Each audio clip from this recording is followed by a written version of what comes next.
Sounds like that you take it slow with people, especially people that are celebrities and maybe they're used to people with different agendas coming at them. Yeah. Good or bad. The best one I have, this is the most full circle you will ever hear story ever.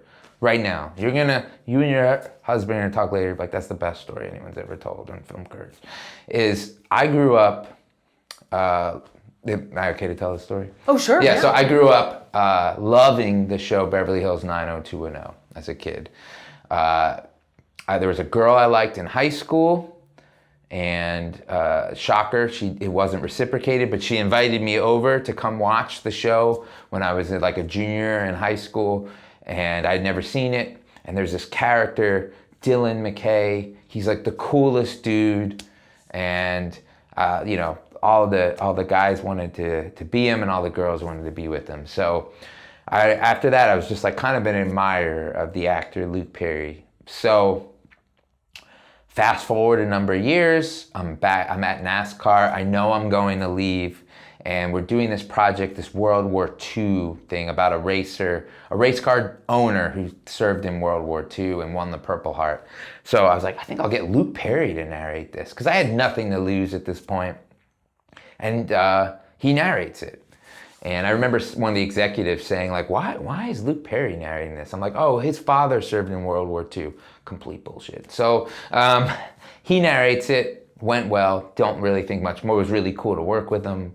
So then about a year later, I'm doing a project for ESPN, and they're looking for a narrator that kind of had, like for nostalgia purposes, was big in the 90s. So I bring up Luke Perry. I'm like, I just worked with this guy earlier this year. I sent them the show. They're like, oh, he's got a great voice. So now I'm back in front of him, working with Luke again. And he's like, hey, I have an idea. I'd like to do a documentary. I'm like, let's do it. Gives me his number. Now I'm like, oh, this is awesome. Now, like, working with Luke.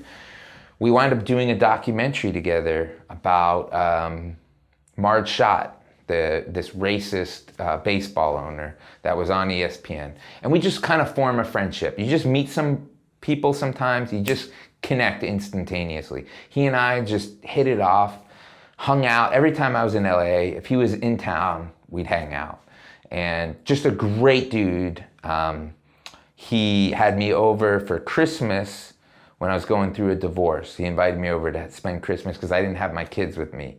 And I go over to his house. I'm thinking like it's going to be like a Walsh family Christmas. I'm gonna come in, nobody's there. It's just him and his fiance. He's like offering me like day old chili. And I go, Luke, what's going on? And he's going to Bora Bora the next day on vacation. And I go, where is everybody? He goes, oh, no, it's just us. And I said, well, why did you invite me over if we're just hanging out? And he said, well, I remember my first Christmas without my kids, and I didn't want you to be alone. So just a real like heart of gold person. So he started developing the movie Grace Point with me before he passed away, and he was going to play one of the roles in it. So sadly he passed away, but before he did, he was like, he's like, I'd really like you to meet my friend. This girl that I know, she grew up in my hometown, our families are friends. She just moved to Charlotte. And I was like, all right. I was like, I kind of have a girlfriend, but he's like, yeah, give me your number. And then he's like, okay, I'll have her call you.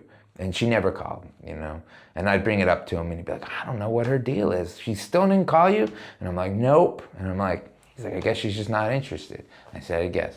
So then he passes away, and I get a message on Instagram from this woman, Michelle, saying, hey, Luke talked about you a lot. He really wanted us to meet, and I don't really have anyone to grieve him with in Charlotte. Would you want to get lunch?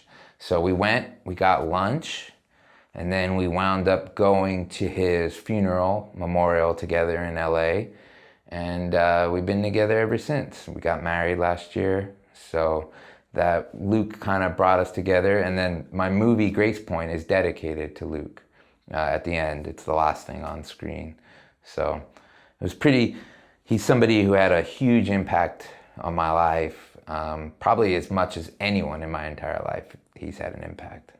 And that's crazy too, because you said that you went to the girl's house that you liked to watch 90210, and it's like it kind of came full circle.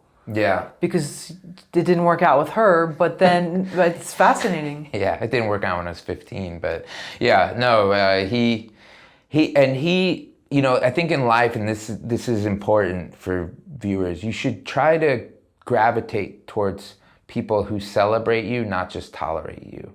And I think in this industry, sometimes people just are kind of putting up with you, it seems like sometimes.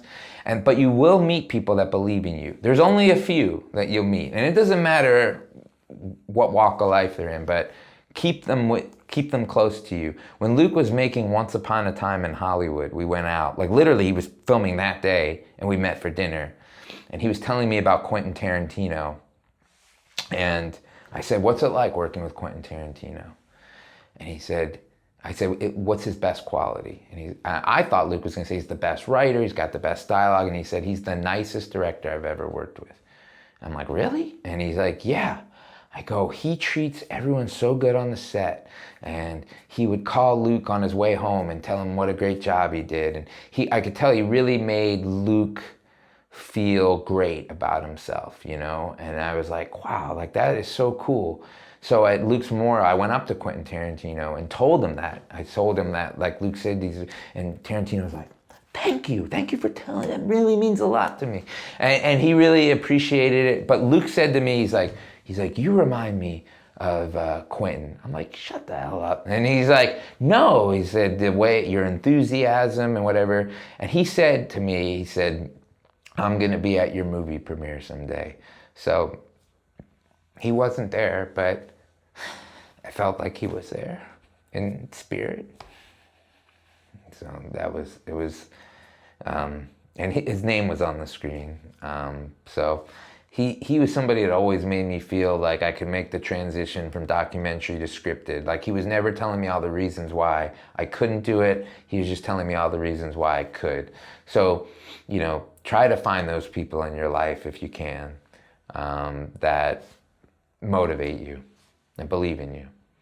And if you find that people aren't tolerating you, but you need to have them there for whatever reason, yeah, then do it with grace. How do you approach that? Well, as much as you can, try to surround yourself with the celebrate. As much as you have that control. Look, when you're starting out, it's not going to be that way, obviously. But when you can pick situations more. I mean, look,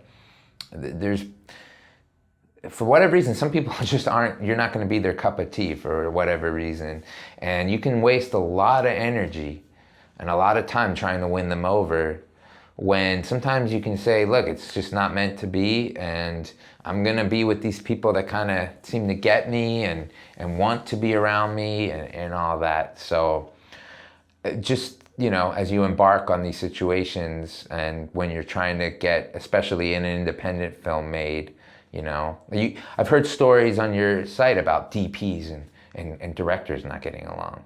I mean, what more important relationship is there than a DP and a director? They should be like the best of friends. Like, you should be my DP and my director, I mean, we're like simpatico. I mean, we're like this. He's like my number one partner. So it's like, why would you be with a DP that's fighting you the whole time? Like, there's plenty of people out there you can work with. You don't, unless he's like giving you the camera for free or something, or his dad's funding it, get a different DP. That would be don't force yourself into these terrible situations if you can.